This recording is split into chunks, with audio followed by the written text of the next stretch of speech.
So, Bernie, I think sometimes, and I'm not, number one, I don't think the Cardinals are good. I don't think the Cardinals are going to make the playoffs. But there's this, and I don't know if you just heard what we were talking about. Yeah. But the complaints about John Mozeliak not going for it, just because it doesn't appear you're going for it, doesn't mean that your team is going to be bad. I ask people to make their case for what the Brewers did, that at the time they said, oh man, they're really going for it. Brewers haven't made a single move where you say they're going for it. They're very smart. They do a great job of evaluating talent. They're very well coached, but I don't think anybody came into the season saying, man, the Brewers are a favorite because of what they did during the offseason.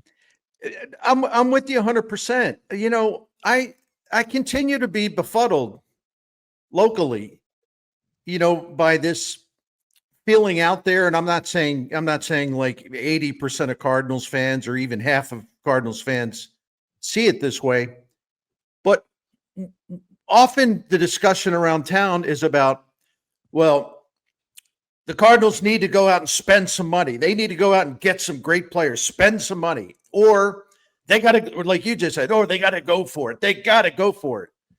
And there are times to spend money and there are times to, quote, go for it, but they're missing the entire damn point.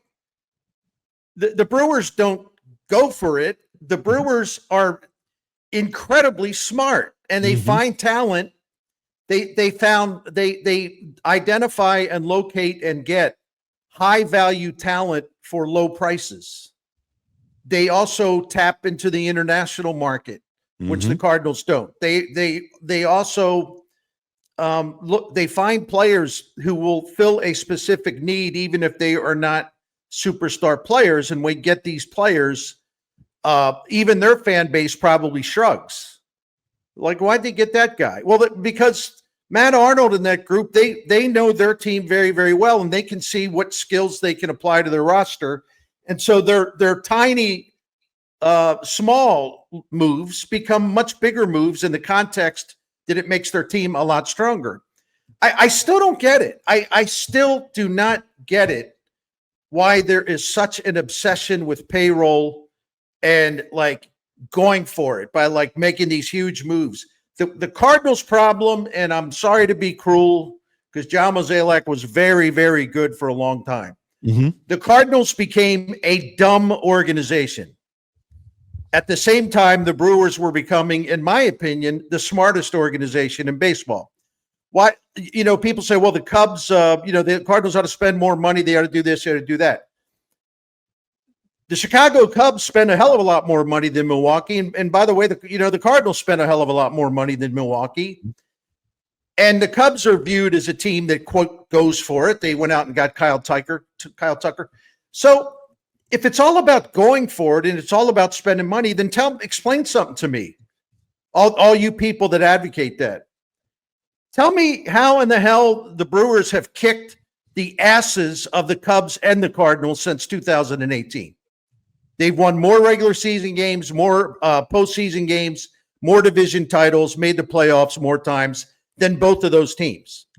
So why is there such a disconnect of intelligence? I don't understand it. And Bernie, I think they just, I don't know if they got dumb or if they just quit learning, and it was of their own choice because, and I've used this before. So Matt Arnold has been with the Brewers for 10 years. He got there and had been with Tampa Bay before.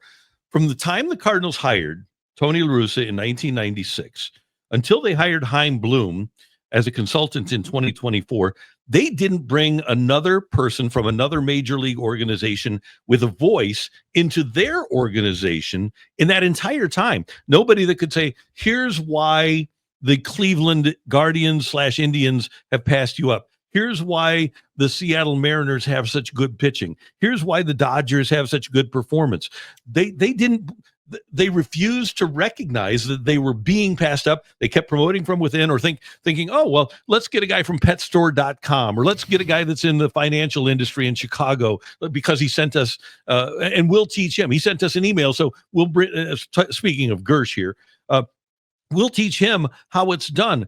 And the Cardinals just totally got lapped by everybody in baseball because they never learned, at least from my observation, that other teams were passing them up. They failed. They had the advantage over a lot of front offices for a long time. Jeff Luhnow had a lot to do with that, but Mo was also, I think, more on top of things back then too, as far as how the game was changing. They squandered that. They not only squandered, and the Cardinals were at the forefront. They were in the early phase of analytics because that's something Bill DeWitt Jr. wanted, and that's why he hired Luhnow. So the Cardinals had all those things that were working to their advantage, and they were an industry leader in a lot of areas. Well, they assumed that model would hold up, and hey, we're the Cardinals. Look at all we've won. We know what we're doing. We're fine. And they never evolved. They never updated. They not only gave up their advantage within the industry, they lost it in a way where they became they got way behind in the industry. And a lot of these things that teams with lower payrolls and teams with smarter front offices or more forward-thinking front offices have used to get ahead of the Cardinals. And I've used this analogy before, and I apologize if people that are watching or listening, have heard me say this a few times, but it's the best analogy I can think of. Do we all remember when BlackBerry was everything? Yeah. Mm-hmm. BlackBerry was it. BlackBerry, I mean, I had a BlackBerry in my hand for years, and they owned that part of technology, and I was reading stories about this because I was fascinated. BlackBerry just dominated. I mean, absolutely dominated. They had a product that no one else had, and it was better, and they made it better, and so on. And the people that run Apple are pretty damn smart, and they said, well, wait a minute. We can do better than that. The BlackBerry is nice, but we can do better than that. Look at all the money these people are making. Look at the success of the BlackBerry. Well, hell, let's move in there. We'll knock them out of the way. And that's exactly what happened. And I was reading it. And by the way, there's a documentary about this somewhere out there. The BlackBerry people were in denial for years when Apple and the iPhone and all that started to come on. They were like, no, man, we invented this, and this has been the industry leader for years and years. We know what we're doing. The BlackBerry's great. People love the BlackBerry. We don't need to react to what Apple's doing. Well, how'd that turn out? Yeah, that's a great analogy. Yeah, you're exactly right. And I've said, like, I've written it and said, the Cardinals basically are BlackBerry. Yeah, they were the industry leader, and they lost their advantage out of complacency and hubris and assuming that they'll always dominate, failing to recognize that you must evolve and you must be aware of what your competition is doing. Yep. And one other thing here, Bernie, that I want to bring up, and we'll get some chats in here too. But if you think about where the Cardinal minor league organization was last year, these are names from the 2012 Cardinal organization, minor league staffs. Pop Warner, we knew about him. He's still here. Blaze Ilsley was a renowned pitching coach. Mark Badaska, a renowned hitting coach at AAA. In Springfield, you had Mike Schilt, Brian Eversgerd, and Philip Wellman was the hitting coach. In Palm Beach A-ball, Dennis Martinez was your pitching coach, and Jeff Albert was your hitting coach. At Quad Cities, you had Luis Aguayo, who never really panned out, but they really liked him early. Batavia, Dan Billardello, Dernier Orozco, and Roger LaFrancois. The Cardinals really liked that group. Then at Johnson City, you had Ollie Marmol. He was on that staff. You had Steve Turco. You had Tim Levesque. Your field, here's where you really lost it. Mark DeJong was your field coordinator. Dyer Miller was your pitching coordinator. Derek May was your hitting coordinator. Brent Strom, who won a couple of World Series as a pitching coach for the Astros, was your pitching instructor. Galen Pitts was a special assistant to player development. Keith Joint was in the organization, and you had Mark DeJong, who was your overall field coordinator. I don't know if I mentioned that name, but you had people that were renowned minor league instructors. And I couldn't tell you now one single renowned minor league instructor that the Cardinals have in the system. No, and they're, Bloom and Rob Cerfolio have hired some really smart guys who are well regarded within the industry, like Matt Pierpont, their pitching coordinator, for example. And Larry Day is brilliant. Right. So the Cardinals are getting it back, but they're getting that aspect back. They're replenishing that. Yeah.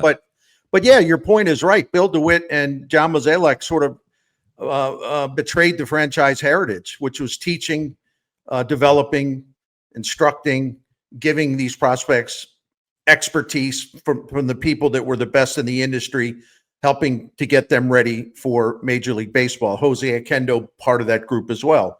Yeah. No, so you're absolutely right. And then the other thing, I was talking to Bill DeWitt one time, and he told me one of the things he regrets. And this is really important too, even though these were behind the scenes types. When Jeff Luhnow left to become the Houston Astros general manager, he asked Bill DeWitt if he could take, because Luhnow had built this tremendous staff inside the building, analytics and research and development and all that stuff. And the Cardinals became very, very good at that. And he asked DeWitt if he could take, like 5 or 6 guys with him to Houston. And Bill DeWitt said, no, I don't think that's right that you do that. But I think Bill DeWitt maybe relented and let Jeff Luhnow take, say, 4 guys. Yeah. Mike Elias was in that group. Yeah. A bunch of them, 4 or 5 guys, 6 guys. And DeWitt told me he regretted that because they lost a tremendous amount of that new age brain power from that baseball operation, and they never really got that back. Right. They're going to get it back now with Chaim Bloom. But no, it isn't that they just lost Luhnow, and Luhnow was outstanding at what he did. It's that he was allowed to take a lot of great people with him. Yeah. And so, that was a big blow to the Cardinals in terms of their inability to keep ahead of the industry standards or to even match the industry standards. That's when they started to fall behind, and it became a pretty dramatic fall. Yeah. And one other thing, and Matthew, I know has a question, but I just want to go back to the minor league staff because Ali told me, and this makes all the sense in the world. He said, when I was in the minor leagues, he was at high A. He said, Dan Bellardella would get a kid. He'd hand him off to me, and the kid knew exactly what I wanted because that was part of the organization. I would hand a guy to Schilt at AA, and that kid would be prepared for Schilt because we all were on the same page in regards to how we were going to play the game. So Schilt knew what he was getting. Schilt gets a guy ready for AAA, and Pop Warner knows what he's getting when he's the AAA manager. And I don't think that they have that level of organization or communication. At least they didn't. And I should say that this is till the end of last year. I do think that many of these issues have been fixed by Chaim Bloom being in charge, but there were 3 or 4 years there, Bernie, where I don't think that I know that there wasn't communication within that system, and they just kind of let guys flounder and move up, and there really wasn't a Cardinal way anymore. No, that's exactly right. Well said. And they and Bloom and Cerfolio and Larry Day, they are getting it back together to where the entire baseball operation from the major leagues on down is synchronized, and it's totally aligned, and everyone knows what the other one is doing, and there is great collaboration. And to your point, that had been missing for way too long. It was all helter-skelter, willy-nilly, no real firm, coherent plan. It was just kind of an ad hoc thing that it really, frankly, was really ridiculous. And that's why they, more than anything, that's one of the reasons why they, failed to developing failed to develop good young starting pitching, which was a catastrophic failure, because that was one of the things that for a long time they did better than just about anybody. And I know we're talking about the Brewers, and I just want to use them as an example really quickly because a lot of the chat's still talking about it. To me, like, look at what the team's doing this year, and you look at a Sal Frelick who's having success. He's a guy who had 300 at bats at AA. They brought him up, and he hit below, while providing really good defense, gold level defense. He hit below 100 in the OPS plus, but they kept him up. They didn't send him back down and screw with his timing. Same thing with Bryce Terang. He's a guy who this year is finally becoming an above average hitter, but his first 2 years in Major League Baseball, he's a below average hitter.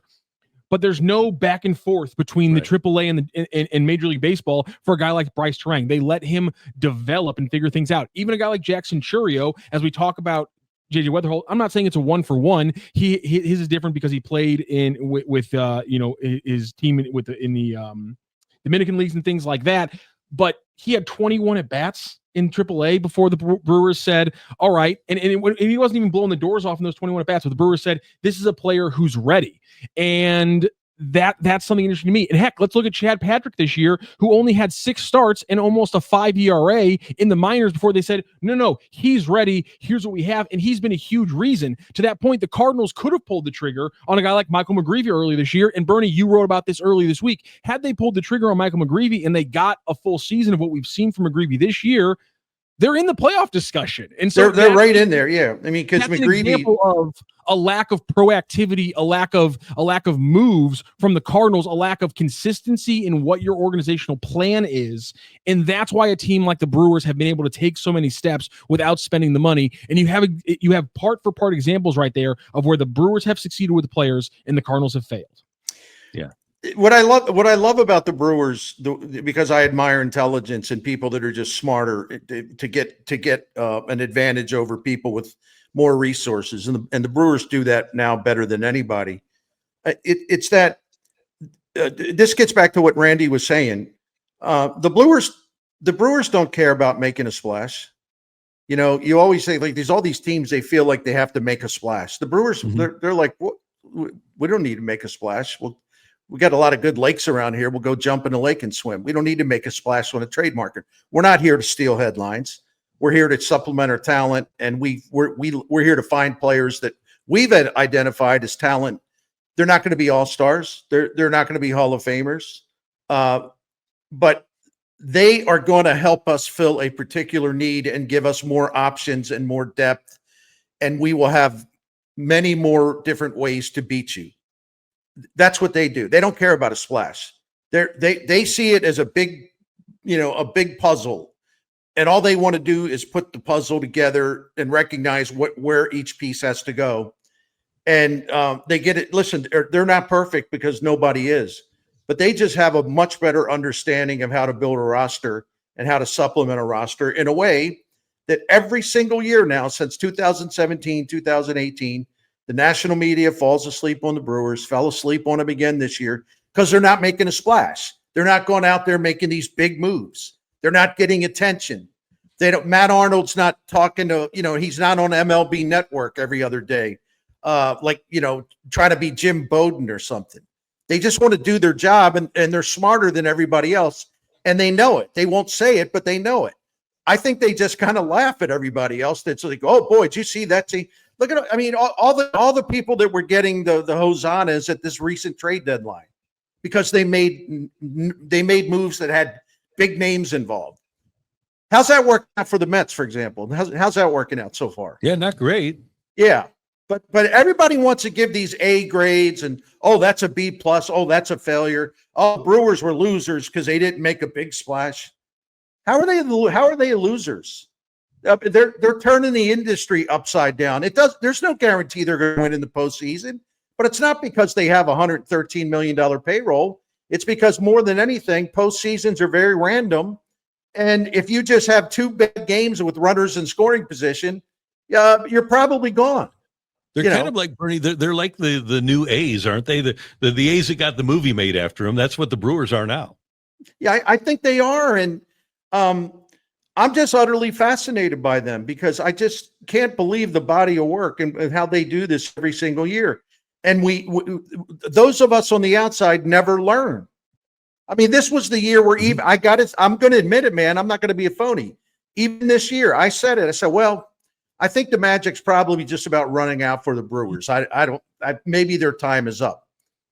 You just assume it's going to happen because, again, you have the Athletic, you have MLB Network, you have all these really good work being done. But in terms of, people just constantly saying, well, the Brewers, man, they're really smart. Boy, that's been a nice story, but they can't keep doing this. And just kind of writing them off anew every single year. And when are we ever going to learn that you can win if you're smart? And you know how to put a roster together. When do we finally learn that? When do fans learn that? Those who are obsessed with payroll and making a splash. I do think, though. Hey, the Cardinals I thought Goldschmidt was a big splash. I thought Arenado was a big splash. How'd that work out? Yeah. And to that point, when we get to the postseason, and I don't know about the Phillies now without having Zach Wheeler, but the Dodgers are still going to be prohibitive favorites because of their stars. But the Dodgers are playing in a different league. I know it's the National League, but the Dodgers are playing in a different league than anybody else because they can go out and buy all these superstars. And at the end of the day, they've killed a fly with a sledgehammer with their $900 million payroll. That's well put. So they are but compare the Dodgers even to the Padres. I think a Padres Brewers series would be really interesting. I think a Brewers Phillies without the Phillies having Zach Wheeler is a really interesting series. I think there's the Dodgers when we get to the playoffs, Dodgers and everybody else. Yeah, because the Dodgers, we saw it last year. Like, for example, the Dodgers during the regular season, they had a below average starting rotation, and they had a lot of injuries, and they had injuries in the bullpen. But the Dodgers, this is where the financial war chest gives them an advantage because they're able to go out and spend money to accumulate depth, and they may not even need it until August or something, or they may not. It may not even come into play until the postseason.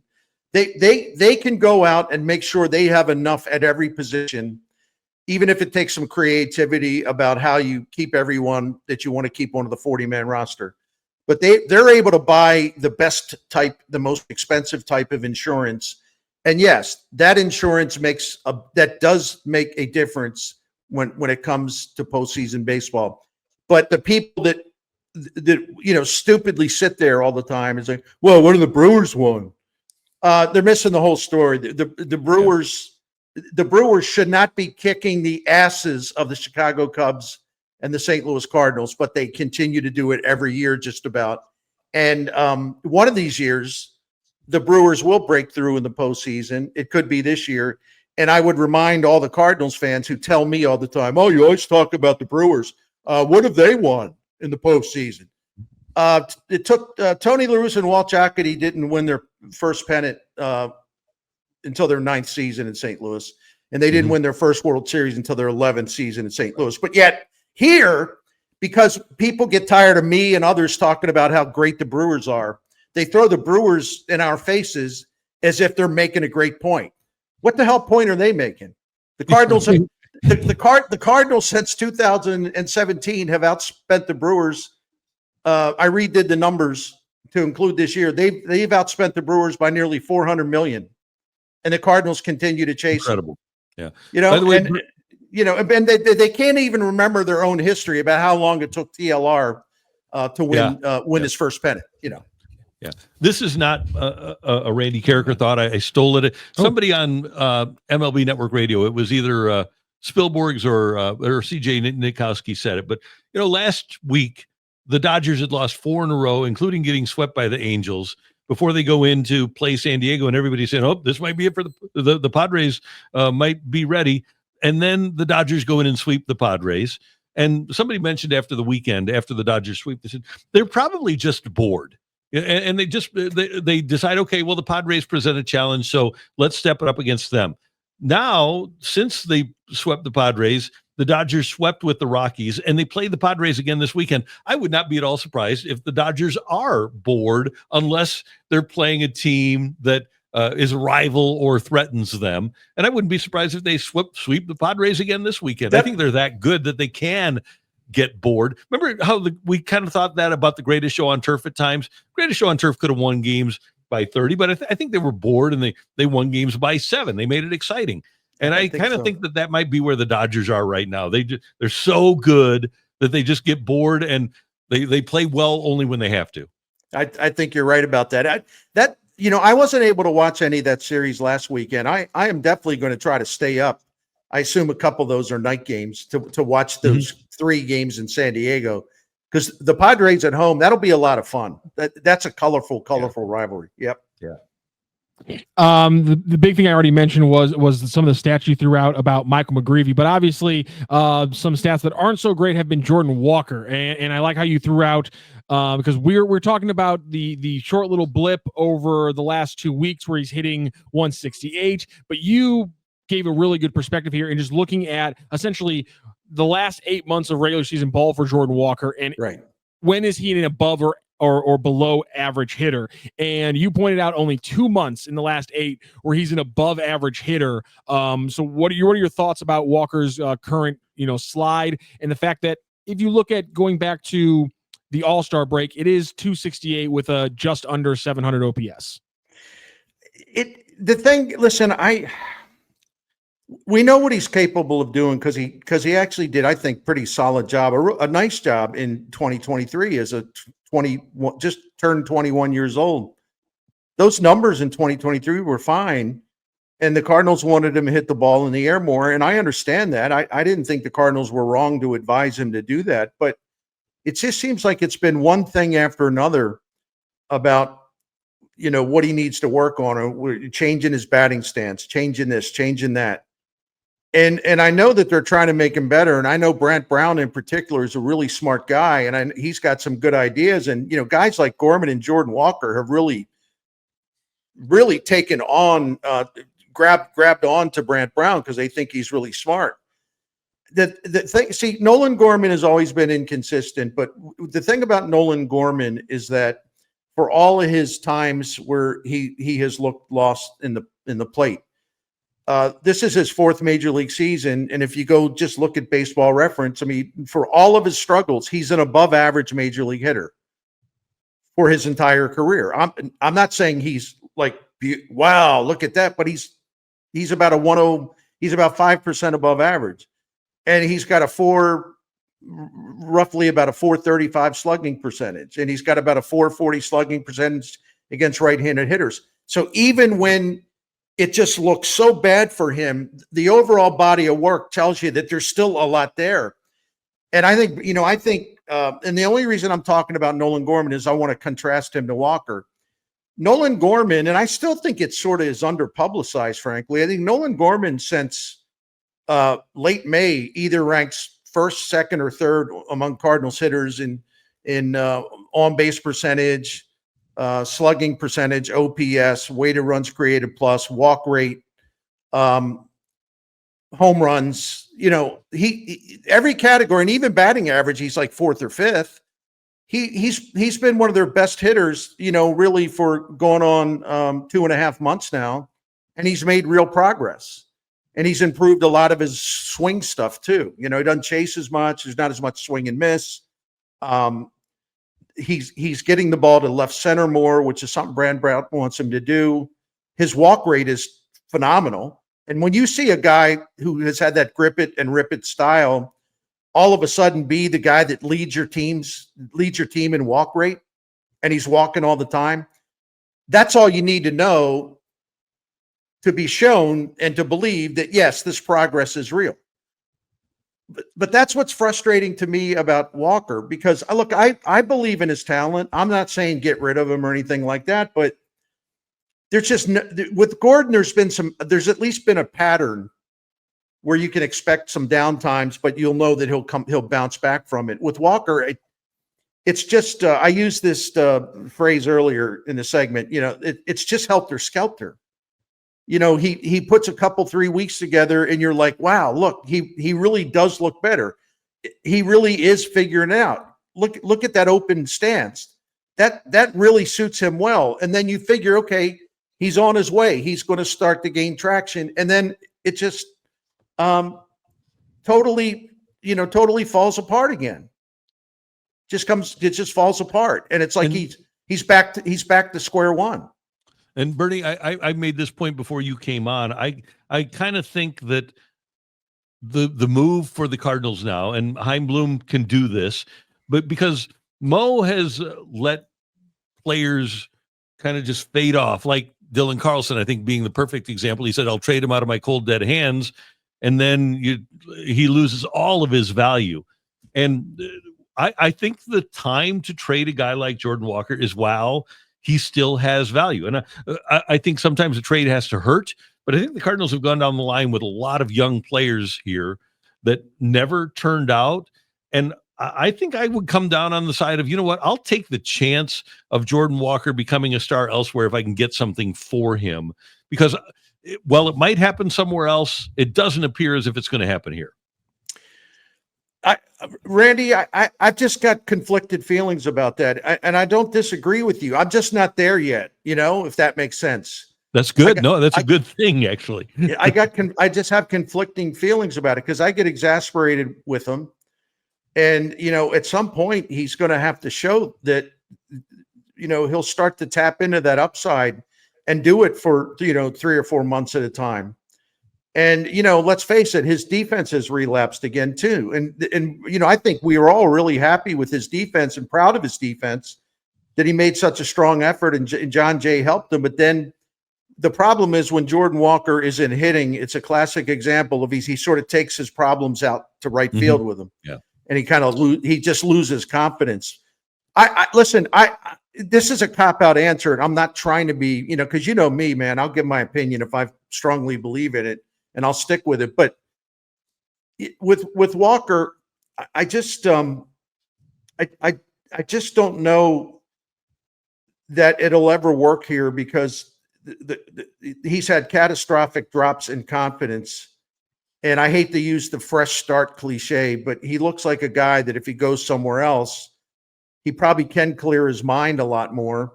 And he's going to have new voices talking to him, instructing him, things like that. And maybe not that much is expected of him because that team will have some established star players. And he can just sort of do his thing without worrying about, well, this guy's he's got to become our franchise player type thing. And so that they trade him, I think my fear is it'll click in part because there won't be as much pressure on him at the next stop. And then, of course, the Cardinals then will regret the trade because he'll blossom elsewhere. Yeah. I worry about that. There's no doubt that there's a gamble. There's a gamble in trading him and there's a gamble in keeping him. Right. And I have an open mind about it. And I think I said this in one of my Redbird reviews recently. We need to know what the offers would be. And of course, we're not going to know what the offers would be. And sometimes the offers are not true and people report them as offers, like the nonsense about, they could have gotten Juan Soto for Dylan Carlson. No, they couldn't have. That was not going to happen. If they were talking about a huge trade at the time with involving a lot of different players, Carlson might have been in the package. But this idea that they could have flipped him straight up for Juan Soto, no. I mean, you people need to just, people who still say that, put down the bath salts, man. You have no idea what, you're living in a different world. But anyway, I just don't know. If Chaim Bloom gets an offer he can't refuse, if it's a great offer for a Jordan Walker, then I would say take it.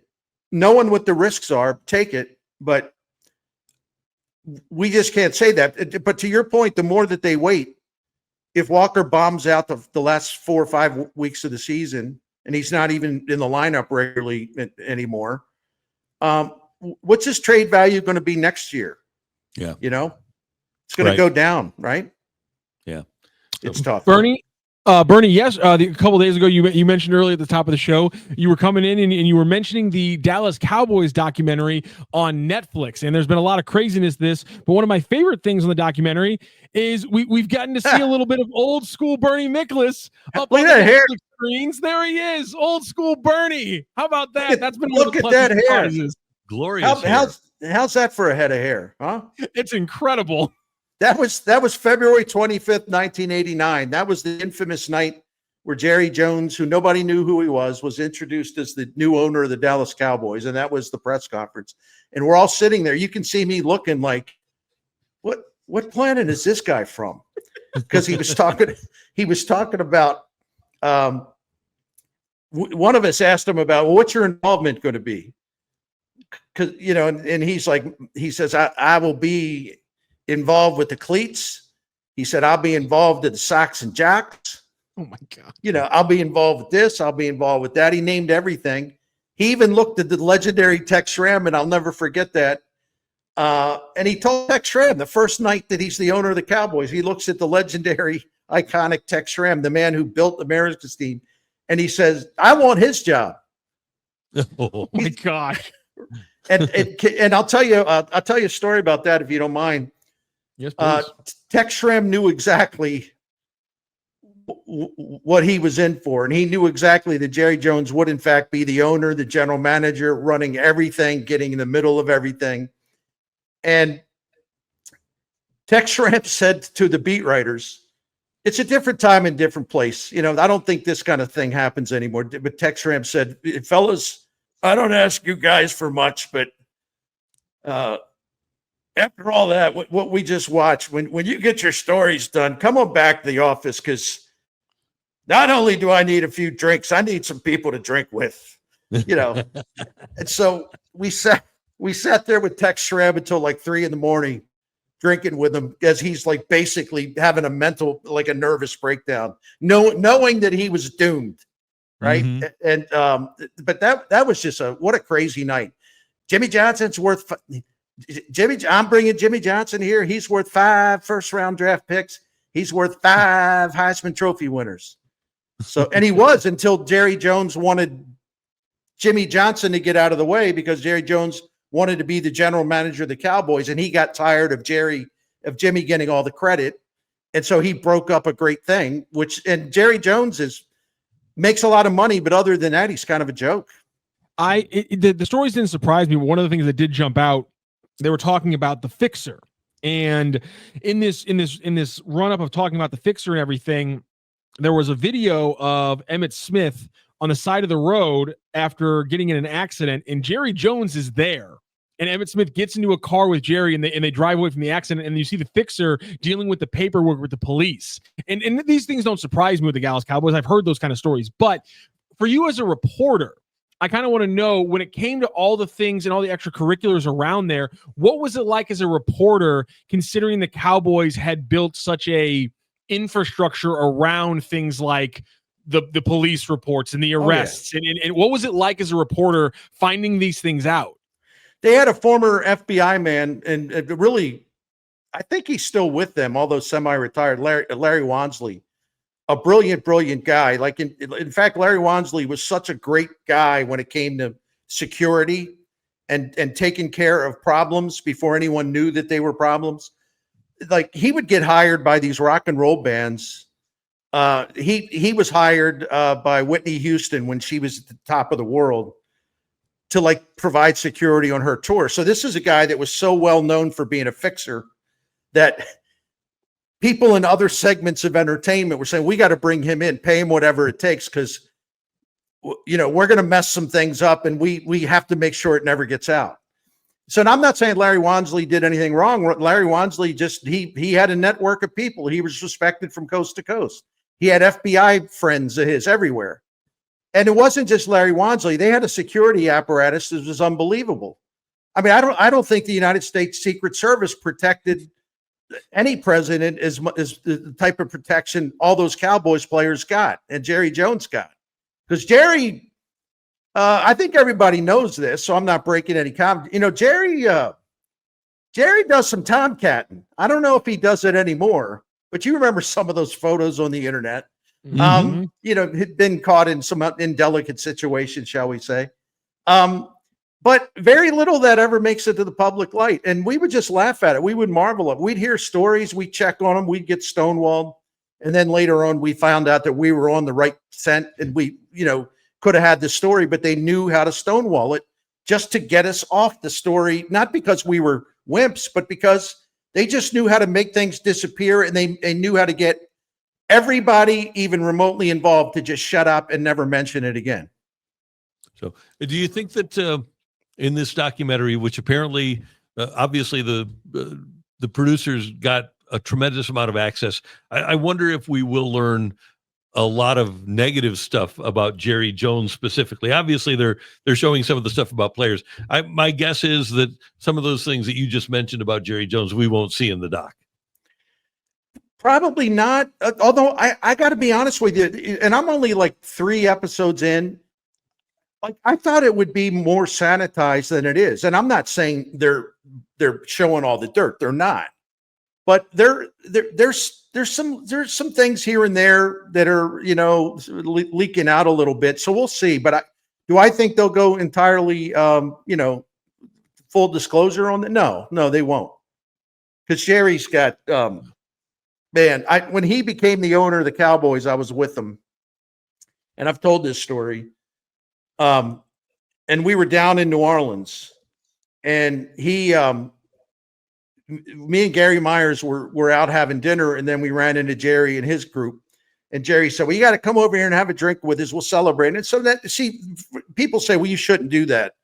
The hell we shouldn't do that, because one of the things you're doing, you're building a relationship. It's okay to socialize a little, because that's how you break the ice. So we had about 2 or 3 drinks with Jerry, and we were going to go back to the hotel. And then Jerry, all of a sudden, there's a disturbance to my left or my right, because I was talking to somebody else, and Jerry had made an inappropriate gesture, or an inappropriate an employee of the place walked by, and he did something inappropriate. And this is a famous place in New Orleans, and within like 5 seconds, there's like 8 guys who look like they could just basically just rip everybody's limb from limb. I mean, huge, nasty looking guys. And sir, you have to leave. We can't tolerate that. Blah blah blah. And so he started cranking up the whole. You don't know who I am. I'm Jerry Jones. I own the Dallas Cowboys. I own the Dallas Cowboys. You're not throwing me out of here. That kind of thing. Mm-hmm. Is it, sir? We can either do this nicely, or you can make it something ugly, but you have to leave. And so they're leading him out, and he's screaming at him, I own the Dallas Cowboys. I own the Dallas Cowboys. It's just, and I'm like, oh my goodness. So Stephen Jones couldn't get him to shut up, right? So I go up to Jerry, and this is my policy. I know some people, because they don't like me, they'll say, well, that was unethical. No, it's not. I went up to him and I said, Jerry, listen to me. Look at me. I'm not working right now. I'm off duty. Okay. And I'm off duty, and all I've seen is you're having a disagreement with the staff of this place. And people have disagreements in restaurants all the time. You've done nothing wrong right now. You haven't. So I'm off duty. Okay. But Jerry, if you get arrested here and you're real close, I have to go to work. Punch the clock in. Yeah. I have to go to work, and it's going to be. So you remember that photo of you and Jimmy Johnson taken at the restaurant the night before you were announced as the owner of the Dallas Cowboys, and everyone in town was trying to find you and Jimmy. And Ivan Maisel, who was my good friend and colleague at the Morning News, he called me that night. He said, me and Meg, that was his future wife, so we went into this restaurant. I'm telling you, everybody was looking for those two the night before. Mm-hmm. And so Ivan calls me at the office at the Dallas Morning News, and he says, listen, it's a Friday night. There's no editors around probably. You got to get a photographer over here ASAP. I mean, ASAP. Because I walked in, and Jerry Jones and Jimmy Johnson are sitting at Mia's. And as soon as Jimmy Johnson saw me, because Jimmy knew Ivan Maisel from college football, I don't know if I can cuss or not on here. What's our policy? Can. Okay, yeah, we're good with that. Jimmy saw Ivan, and he looked up and he went, "Oh shit," because he knew that they were caught in the act. And so I was screaming at editors, "You got to get a photographer over there. You got to get a photographer over there." They got the photographer over there on time. And if you go in the documentary, in the first episode, you'll see the photo. And they snapped the photo. Those two caught in the act, scheming to overthrow Tom Landry, basically. And it was on page 1A of the Dallas Morning News. And it's one of the most famous photos in the history of that newspaper, or any newspaper in terms of sports. But anyway, I had to tell that because that leads to go back to New Orleans. So I said, Jerry, I'm off the clock now. I'm not working. I'm off duty. And the last thing I want to do is go to work. But if you get arrested, I have to go to work, and I will go to work, and I will write the story, and I will write all the details. And do you remember that photo with you and Jimmy? You remember Mia's and how that was like splashed all over 1A? I said, do you really want? I said, Jerry, I would love to have a big, huge scoop on 1A at the Dallas Morning News, and I'll do it. But right now, nothing's happened yet. But I just want you to know what's up. Do you want me to go to work, Jerry? And that sobered him up, literally and figuratively. God. And so he end of crisis. That's amazing. I know. Also amazing that college football starts this weekend. When we talk next week at this time, we'll be reviewing Missouri, hopefully a win against Central Arkansas. But man, college football's here. You know, the game Saturday, first of all, the Iowa State, Kansas State game's great. They're rivals. And, and Anthony Beck's son, Rocco Beck, is a hell of a quarterback. And I can't wait to watch that game. That's going to be really good. And then later on, I think that's a night game. I haven't checked the time, but Kurt Warner's son starts for Fresno State at quarterback. That's right. Yeah. Playing Kansas. So you got son of Kurt playing quarterback, and Kansas will be Mizzou's next opponent after the opening, this opening weekend. And Kansas is, I think, going to be a good team this year. So there's actually some stuff to watch, stuff that I think is pretty good Saturday. Yeah, that's a great point. I had forgotten about EJ. He started at Temple, then he went to Rice last year, and he had a good year for them. And he's just kind of bouncing around. And now, like you said, he's at Fresno State, and that game is at KU. It's a 5:30 game on Fox. So Iowa State, K-State at 11 in the morning on ESPN, and then Fresno State at Kansas on Fox at 5:30 tomorrow night. So yeah, it'll be a great day. And you know what I did, Randy? See, I'm helping you out and helping us all out, because we love DraftKings.